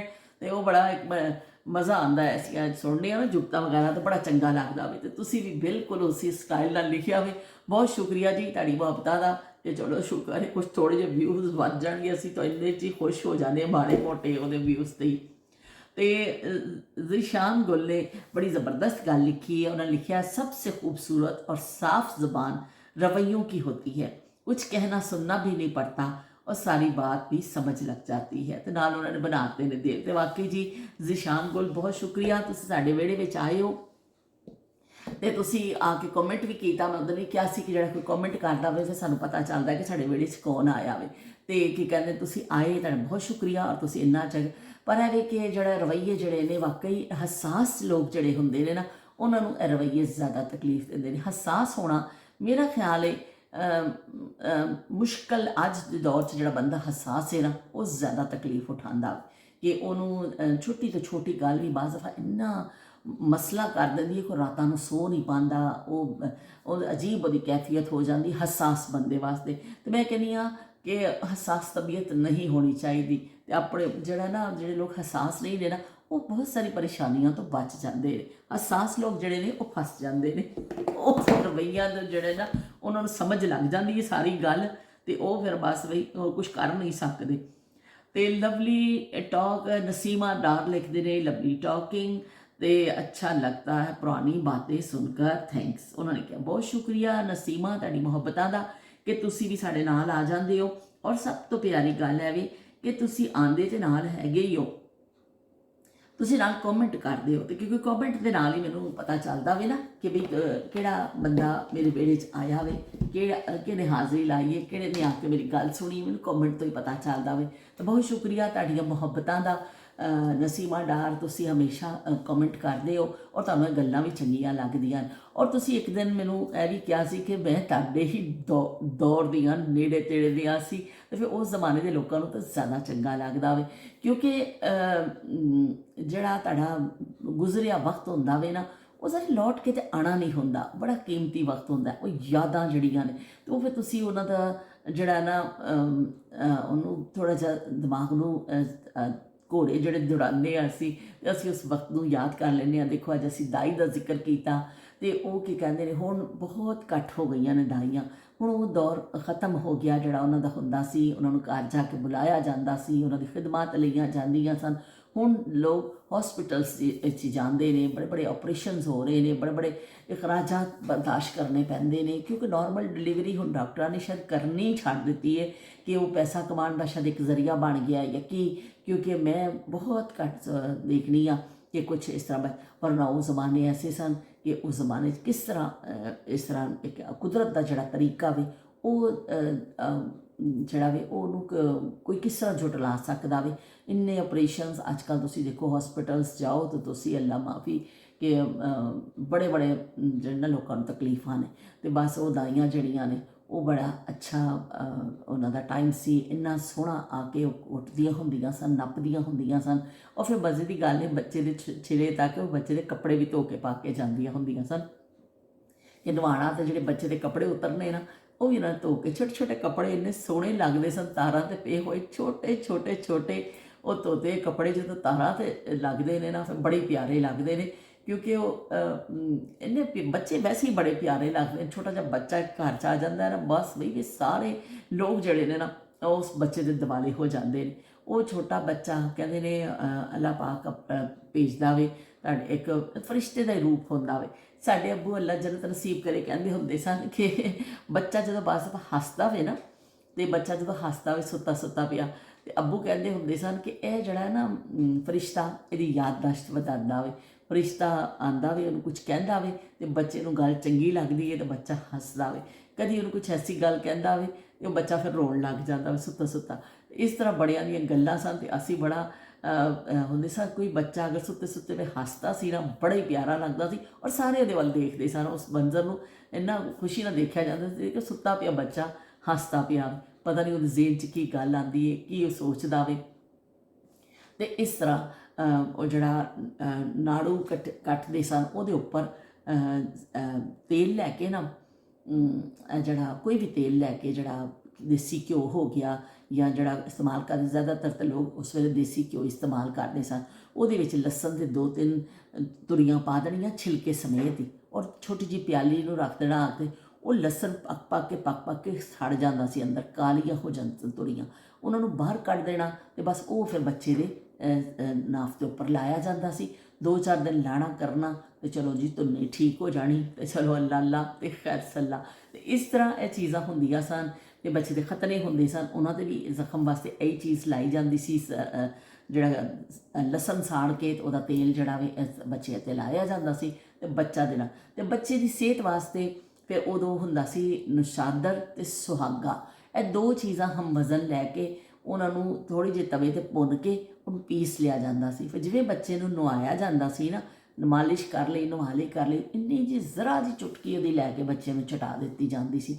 ਉਹਦੇ ਨਾਲ ਬੱਚਾ, ਫੁੱਫੋ ਸਾਡੇ ਅੱਲਾ ਜੰਨਤ ਨਸੀਬ ਕਰੇ ਕਹਿੰਦੇ ਹੁੰਦੇ ਸਨ ਕਿ ਬੱਚਾ ਸਿਹਤ ਵੀ ਫੜਦਾ ਵੇ ਤੇ ਬੱਚਾ ਜਿਹੜਾ ਸੌਂਦਾ ਵੀ ਹੈਗਾ ਔਰ ਉਹਦਾ ਪੇਟ ਦਾ ਨਿਜ਼ਾਮ ਠੀਕ ਰਹਿੰਦਾ। ਕਿ ਉਹਨੂੰ ਜ਼ਾਰੇ ਇੱਕ ਮਾਂ ਜਿਹੜੀ ਡਾਈਟ ਲੈ ਰਹੀ ਹੁੰਦੀ ਹੈ, ਬੱਚੇ ਨੇ ਉਹ ਦੁਨੀਆ 'ਚ ਆਉਂਦਾ ਵੇ, ਫਿਰ ਉਹ ਹਜ਼ਮ ਕਰਨ ਦਾ, ਫਿਰ ਉਸ ਡਾਈਟ ਦੇ ਅਸਰਾਤ ਹੁੰਦੇ ਨੇ। ਇਸ ਤਰ੍ਹਾਂ ਫਿਰ ਬੱਚੇ ਨੂੰ ਹਾਜ਼ਮਾ ਬੱਚੇ ਦਾ ਠੀਕ ਰਹਿੰਦਾ ਵੇ ਕਿ ਉਹਨੂੰ ਕੋਈ ਗੈਸ ਵਗੈਰਾ ਨਹੀਂ ਹੁੰਦੀ। ਇਹ ਟੋਟਕੇ ਹੁੰਦੇ ਸਨ। ਤੇ ਮੇਰੇ ਫੁੱਫੋ ਨੇ ਮੈਨੂੰ ਵੀ ਬਣਾ ਕੇ ਦਿੱਤਾ, ਇਹਨਾਂ ਜੇ ਛੋਟੀ ਜਿਹੀ ਡੱਬੀ 'ਚ ਪਾ ਕੇ ਦਿੱਤਾ ਸੀ ਕਿ ਬਈ ਬੱਚੇ ਨੂੰ ਨਵਾ ਕੇ ਤੇ ਤੂੰ ਥੋੜ੍ਹਾ ਜਿਹਾ ਖਵਾ ਦਿਆ ਕਰੀ, ਬੱਚਾ ਪੇਟ ਸਹੀ ਰਹਿੰਦਾ। ਵਾਕਈ ਉਹ ਬਜ਼ੁਰਗਾਂ ਦੇ ਜਿਹੜੇ ਟੋਟਕੇ ਸਨ, ਨੁਸਖੇ ਸਨ, ਉਹ ਕਿੰਨੇ ਕਾਰਾਮਦ ਸਨ ਕਿ ਕੀ ਕਹਿੰਦੇ ਨੇ, ਹੋਰ ਕਿਸੇ ਚੀਜ਼ ਦੀ ਜ਼ਰੂਰਤ ਹੀ ਨਹੀਂ ਪੈਂਦੀ ਸੀ ਕਿ ਬੱਚੇ ਦੇ ਨਾਲ। ਔਰ ਔਰਤ ਨੂੰ ਖਾਸ ਤੌਰ 'ਤੇ, ਮੈਂ ਕੱਲ੍ਹ ਅਸੀਂ ਬੱਚੇ ਦੇ ਅੱਗੇ ਵੀ ਚੱਲਾਂਗੇ, ਕੱਲ੍ਹ ਅਸੀਂ ਮੌਜੂ ਕਰਾਂਗੇ ਕਿ ਜੇ ਬੱਚੇ ਨੂੰ ਫਿਰ ਕਿਸ ਤਰ੍ਹਾਂ ਬੱਚੇ ਦੇ ਕੱਪੜੇ ਬਣਾਏ ਜਾਂਦੇ ਸਨ, ਕਿਸ ਤਰ੍ਹਾਂ ਬੱਚੇ ਨੂੰ, ਉਸ ਹਵਾਲੇ ਨਾਲ ਗੱਲ ਕਰਾਂਗੇ। ਲੇਕਿਨ ਇਹ ਵੀ ਕਿ ਅੱਜ ਅਸੀਂ ਗੱਲ ਜਿਹੜੀ ਅਸੀਂ ਕੀਤੀ ਇਸੇ ਹਵਾਲੇ ਦੇ ਨਾਲ ਕੀਤੀ ਹੈ ਕਿ ਜਿਹੜਾ ਬੱਚਿਆਂ ਦੀ ਪੈਦਾਇਸ਼ ਦੇ ਹਵਾਲੇ ਦੇ ਨਾਲ, ਤੇ ਇਸ ਤਰ੍ਹਾਂ ਇਹ ਅਸੀਂ ਸਾਰੀਆਂ ਅੱਜ ਗੱਲਾਂ ਜਿਹੜੀਆਂ ਨਾ ਡਿਸਕਸ ਕੀਤੀਆਂ ਨੇ ਕਿ ਬੱਚੇ ਜਿਹੜੇ ਨੇ ਕਿ ਕਹਿੰਦੇ ਨੇ ਕਿਸ ਤਰ੍ਹਾਂ ਘਰਾਂ ਵਿੱਚ ਹੁੰਦੀਆਂ ਸੀ ਡਿਲੀਵਰੀਆਂ ਔਰ ਕਿਸ ਤਰ੍ਹਾਂ ਹੁੰਦਾ ਸੀ। ਤੇ ਬਾਕੀ ਫਿਰ ਅਸੀਂ ਕੱਲ੍ਹ ਮੌਜੂ ਹਲੇ ਬਾਕੀ ਹੈ ਤੇ ਮੈਂ ਫਿਰ ਤਵਾਲਤ ਤੋਂ ਬਚਣ ਦੀ ਖਾਤਰ ਜਿਹੜਾ ਨਾ ਇੱਥੇ ਅਸੀਂ ਖ਼ਤਮ ਕਰਨੇ ਆ। ਤੇ ਅਸੀਂ ਕੀ ਕਹਿੰਦੇ ਨੇ, ਇੱਕ ਬਿਸਕਿਟ ਖਾ ਲੈਂਦੇ ਆ। ਅਸੀਂ ਬਿਸਕਿਟ ਖਾ ਲੈਂਦੇ ਹਾਂ, ਇੱਕ ਚਾਹ। ਤੇ ਉਹ ਖਿਤਾਬ ਕਰਦੇ ਕਰਦੇ ਨਾ ਮੇਰੀ ਚਾਹ ਤੇ ਹੋ ਜਾਂਦੀ ਠੰਡੀ। ਲੇਕਿਨ ਕੋਈ ਗੱਲ ਨਹੀਂ, ਅਸੀਂ ਵੇਫਰਸ ਖਾਂਦੇ ਹਾਂ। ਵੇਫਰਸ ਮੈਨੂੰ ਬੜੇ ਪਸੰਦ ਨੇ, ਯਕੀਨ ਮੰਨੋ। ਅਸੀਂ ਜੋ ਛੋਟੇ ਹੁੰਦੇ ਸਨ, ਬਿਸਕਿਟ ਦਾ ਪੈਕਟ ਆਉਂਦਾ ਸੀ, ਇੱਕ ਮੈਰੀ ਬਿਸਕਿਟ ਹੁੰਦੇ ਸਨ, ਇੱਕ ਵੇਫਰ ਵਾਲਾ ਹੁੰਦਾ ਸੀ ਗੁਲਾਬੀ ਜਿਹੇ ਰੰਗ ਦਾ। ਉਹ ਫਿਰ ਇੰਨੇ ਚੰਗੇ ਲੱਗਦੇ ਹੁੰਦੇ ਸਨ। ਪਰ ਮਹਿਮਾਨਾਂ ਦੇ ਸਾਹਮਣੇ ਰੱਖਣ ਤੇ ਅੱਗੋਂ ਬੱਚਿਆਂ ਨੂੰ ਬੜਾ ਤਾਕੀਦ ਕੀਤੀ ਜਾਂਦੀ ਸੀ ਕਿ ਮਹਿਮਾਨ ਦੇ ਸਾਹਮਣੇ ਉਹ ਚੀਜ਼ ਨਹੀਂ ਚੁੱਕਣੀ, ਮਹਿਮਾਨ ਚਲੇ ਜਾਣਗੇ ਫਿਰ ਤੁਸੀਂ ਖਾਣੀ। ਤੇ ਬੱਚੇ ਵਿਚਾਰੇ ਫਿਰ ਮਹਿਮਾਨ ਜਾਣ ਦਾ ਇੰਤਜ਼ਾਰ ਕਰਦੇ ਹੁੰਦੇ ਸਭ, ਦੇਖਦੇ ਹੁੰਦੇ ਸਭ ਪਲੇਟ ਵਿੱਚ ਐਸਾ ਕਰਕੇ ਕਿ ਇਹਨਾਂ ਨੇ ਕੁਝ ਛੱਡਣਾ ਕਿ ਨਹੀਂ ਛੱਡਣਾ, ਤੇ ਕੁਝ ਛੱਡ ਕੇ ਜਾਣਗੇ ਤਾਂ ਅਸੀਂ ਖਾਵਾਂਗੇ ਨਾ। ਇਸ ਤਰ੍ਹਾਂ ਫਿਰ ਬੱਚੇ ਵਿਚਾਰੇ ਮਹਿਮਾਨ ਜਾਂਦੇ ਸਨ ਕਿ ਅੱਛਾ ਜੀ ਭਾਜੀ ਚਲੀਏ ਫਿਰ, ਖੁਦਾ ਹਾਫਿਜ਼। ਤੇ ਭਾਜੀ ਉਹਨਾਂ ਨੂੰ ਛੱਡਣ ਜਾਂਦੇ ਸਨ ਗੇਟ ਤੱਕ, ਦਰਵਾਜ਼ੇ ਤੱਕ, ਤੇ ਬੱਚੇ ਝਪਟਾ ਮਾਰਦੇ ਸਨ ਫਿਰ ਬਿਸਕਟਾਂ ਦੇ ਉੱਪਰ ਕਿ ਲਓ ਬਈ ਆਪਣਾ ਆਪਣਾ ਹਿੱਸੇ ਦਾ ਸਮੇਟ ਲਓ, ਆਪਣਾ ਆਪਣਾ ਰਿਜ਼ਕ ਜਿਹੜਾ ਵੇ ਨਾ ਆਪਣੇ ਆਪਣੇ ਕਾਬੂ 'ਚ ਕਰ ਲਵੋ। ਤੇ ਇਸ ਤਰ੍ਹਾਂ ਦੇ ਸੀਨ ਹੁੰਦੇ ਸਨ ਕਿ ਬਹੁਤ ਜ਼ਿਆਦਾ ਨਹੀਂ ਹੁੰਦਾ ਸੀ, ਜਿਹੜੀਆਂ ਚੀਜ਼ਾਂ ਮਿਲ ਜਾਂਦੀਆਂ ਹੁੰਦੀਆਂ ਸਨ ਉਹ ਬਸ ਗਨੀਮਤ ਹੁੰਦੀਆਂ ਸਨ। ਤੇ ਬਸ ਵੀ ਝਪਟ ਝੁਪਟ ਕੇ ਇੱਕ ਦੂਸਰੇ ਦਾ ਤੋਖ ਖੋ ਕੇ ਕਰਕੇ ਘੁਲ ਘੁਲ ਕੇ ਫਿਰ ਜ਼ਮਾਨਾ ਗੁਜ਼ਰ ਗਿਆ। ਉਹ ਜ਼ਮਾਨੇ ਨਾਯਾਬ ਹੋ ਗਏ ਕਿ ਜਿਹੜੇ ਹੁਣ ਕਦੀ ਮੁੜ ਕੇ ਆਣੇ ਨਹੀਂ, ਜਦੋਂ ਘੁਲ ਘਲਈਆਂ ਹੁੰਦੀਆਂ ਸਨ ਤੇ ਜਦੋਂ ਆਪਸ ਵਿੱਚ ਘੁਲੀ ਜਾਂਦੇ ਸਨ ਰਜ਼ਾਈਆਂ ਵਿੱਚ ਵੜ ਕੇ, ਤੇ ਛੋਟੇ ਛੋਟੇ ਖੇਲ ਖੇਲਣੇ ਬੱਚਿਆਂ ਵਾਲੇ, ਤੇ ਜੋ ਜ਼ਮਾਨਾ ਉਹ ਤੇ ਹੁਣ ਨਹੀਂ ਆਣਾ। ਪਰ ਉਹ ਹਿਮਾਕਤਾਂ ਆਪਣੀਆਂ ਛੋਟੀ ਛੋਟੀ ਖੁਸ਼ੀਆਂ, ਛੋਟੇ ਛੋਟੇ ਉਹ ਜਿਹੜੇ ਸ਼ਰਾਰਤਾਂ ਉਹ ਸਾਰੀਆਂ ਯਾਦ ਆਉਂਦੀਆਂ ਨੇ। ਤੇ ਉਹ ਇੱਕ ਪੂਰਾ ਅਹਿਦ ਹੈ, ਤੇ ਉਹਨੂੰ ਅਸੀਂ ਭੁੱਲ ਤੇ ਨਹੀਂ ਸਕਦੇ ਹਾਂ, ਅਸੀਂ ਉਹਨੂੰ ਯਾਦ ਹੀ ਕਰਨਾ ਹੈ। ਅਸੀਂ ਬੜੀ ਫਖਰੀਆ ਪੇਸ਼ਕਸ਼ ਦੇ ਨਾਲ ਉਹਨੂੰ ਯਾਦ ਕਰਨਾ ਵੇ, ਤੇ ਉਹਨਾਂ ਕਿੱਸਿਆਂ ਨੂੰ ਅਸੀਂ ਜ਼ਿੰਦਾ ਰੱਖਣਾ ਵੇ ਕਿ ਕਿਸ ਤਰ੍ਹਾਂ ਕਿ ਕਹਿੰਦੇ ਨੇ ਉਹ ਜ਼ਮਾਨਾ ਗੁਜ਼ਾਰਿਆ ਲੋਕਾਂ ਨੇ, ਕਿਹੜਾ ਉਹ ਅਹਿਦ ਸੀ, ਕਿਸ ਕਿਸ ਤਰ੍ਹਾਂ ਉੱਥੇ ਵਾਕਿਆਤ ਹੁੰਦੇ ਸਨ। ਜੋ ਵੀ ਹੁੰਦਾ ਸੀ ਅਸੀਂ ਉਹਨੂੰ, ਜੋ ਸਾਡੇ ਹਾਫਜ਼ਿਆਂ 'ਚ ਚੀਜ਼ਾਂ ਨੇ ਨਾ, ਉਹ ਅਸੀਂ ਜ਼ਰੂਰ ਕਰਾਂਗੇ। ਅਤੇ ਜੀ ਤੁਹਾਡੀ ਸਾਰਿਆਂ ਦੀ ਮੁਹੱਬਤਾਂ ਦਾ ਬੜਾ ਸ਼ੁਕਰੀਆ ਕਿ ਤੁਸੀਂ ਸਾਰੇ ਕਮੈਂਟ ਕਰ ਦਿੰਦੇ ਹੋ। ਅਗਰ ਕੋਈ ਨਵਾਂ ਬੰਦਾ ਦੇਖੇ ਤਾਂ ਲਾਈਕ ਵੀ ਕਰ ਦਿਆ ਕਰੋ ਨਾਲ। ਬਸ ਲਾਈਕ ਵੀ ਤੁਸੀਂ ਜਿੰਨੇ ਕਰੋਗੇ ਉਹ ਵੀ ਮੇਰੇ ਵਾਸਤੇ ਫਾਇਦਾ ਵੇ। ਤੁਸੀਂ ਨਾਲੋਂ ਨਾਲ ਲਾਈਕ ਵੀ ਕਰ ਦਿਆ ਕਰੋ, ਅਤੇ ਨਾਲੋਂ ਨਾਲ ਅਗਰ ਕੋਈ ਨਵਾਂ ਆਵੇ ਤੇ ਉਹ ਸਬਸਕ੍ਰਾਈਬ ਕਰ ਦੇਵੇ। ਅਗਰ ਉਹਦਾ ਦਿਲ ਮੰਨੇ ਤਾਂ ਜ਼ਰੂਰ ਕਰੇ। ਕੋਈ ਜਿਹੜਾ ਨਾ ਜ਼ਬਰਦਸਤੀ ਨਹੀਂ ਹੈ, ਦਿਲਾਂ ਦੇ ਸੌਦੇ ਨੇ ਇਹ ਦਿਲਾਂ ਦੇ ਸੌਦੇ ਨੇ। ਮੈਂ ਤਾਂ ਬਾਅਦ ਦਫਾ ਕਹਿੰਦੀ ਜ਼ਬਰਦਸਤੀ ਨਹੀਂ ਹੈ, ਕਿ ਦਿਲਾਂ ਦੇ ਸੌਦੇ ਹੁੰਦੇ ਨੇ ਜੇ ਕਿਸੇ ਦਾ ਦਿਲ ਮੰਨੇ। ਇੱਕ ਮੈਂ ਬੜੀ ਅੱਛੀ ਚੀਜ਼ ਜਿਹੜੀ ਹੈ ਨਾ, ਕੱਲ ਮੈਂ ਫੇਸਬੁੱਕ 'ਤੇ ਕਾਫੀ ਚੱਲੀ ਏ, ਉਹ ਇੱਕ ਛੋਟਾ ਜਿਹਾ ਟੁਕੜਾ ਵੇ, ਉਹ ਆਪਣੇ ਮੁਲਕ ਵਾਸਤੇ ਇੱਕ ਬੰਦਾ ਕੁਛ ਅਲਫਾਜ਼ ਕਹਿ ਰਿਹਾ, ਬੜਾ ਮੈਨੂੰ, ਮੈਂ ਉਹਦੇ 3-4 ਦਫਾ ਸੁਣ ਚੁੱਕੀ ਹਾਂ। ਇੰਨਾ ਪਿਆਰਾ ਸੋਸ਼ਲ ਮੀਡੀਆ 'ਤੇ ਚੱਲਦੀ ਪਈ ਵੀਡੀਓ, ਬੜੀ ਅੱਛੀ ਹੈ ਕਿ ਡੈਨਮਾਰਕ ਛੱਡ ਕੇ ਪਾਕਿਸਤਾਨ ਮੈਂ ਜਾਵਾਂਗਾ। ਤੇ ਉਹ ਬੜਾ ਮਰਦ ਬੈਠੇ ਨੇ ਔਰ ਉਹਨਾਂ ਦੀ ਮਹਿਫਿਲ ਇੱਕ ਸਜੀ ਹੋਈ ਹੈ ਦੋਸਤਾਂ ਦੀ, ਉਹਦੇ ਵਿੱਚ ਉਹ ਗਾ ਰਹੇ ਨੇ ਆਪਣੇ ਮੁਲਕ ਵਾਸਤੇ। ਮੈਨੂੰ ਇੰਨੇ ਅੱਛੇ ਅਲਫਾਜ਼ ਲੱਗੇ। ਮੈਂ ਉਹ ਕੁਛ ਲੋਕਾਂ ਨੇ ਰੀਪੋਸਟ ਕਰਦੇ ਨੇ ਨਾ, ਕਿ ਮੈਂ ਮਾਨਾ 4-5 ਦਫਾ ਸੁਣ ਚੁੱਕੀ ਹਾਂ, ਔਰ ਉਨਾ ਹੀ ਮਜ਼ਾ ਆ ਰਿਹਾ ਕਿ ਜਿੰਨਾ ਮੈਂ ਪਹਿਲੀ ਦਫਾ ਸੁਣਿਆ ਸੀ ਤੇ ਮੈਨੂੰ ਚੰਗਾ ਲੱਗਿਆ। ਤੇ ਮੈਂ ਇਨਸ਼ਾਅੱਲਾ ਕੱਲ੍ਹ ਕੋਸ਼ਿਸ਼ ਕਰਾਂਗੀ ਕਿ ਮੈਂ ਉਹ ਕਰਾਂ, ਤੇ ਮੈਂ ਤੁਹਾਨੂੰ ਨਾ ਉਹ ਅਲਫਾਜ਼ ਮੈਂ ਲਿਖ ਕੇ ਨਾ ਤੇ ਤੁਹਾਨੂੰ ਮੈਂ ਸੁਣਾਵਾਂਗੀ। ਬੜੀ ਜ਼ਬਰਦਸਤ ਨਜ਼ਮ ਹੈ।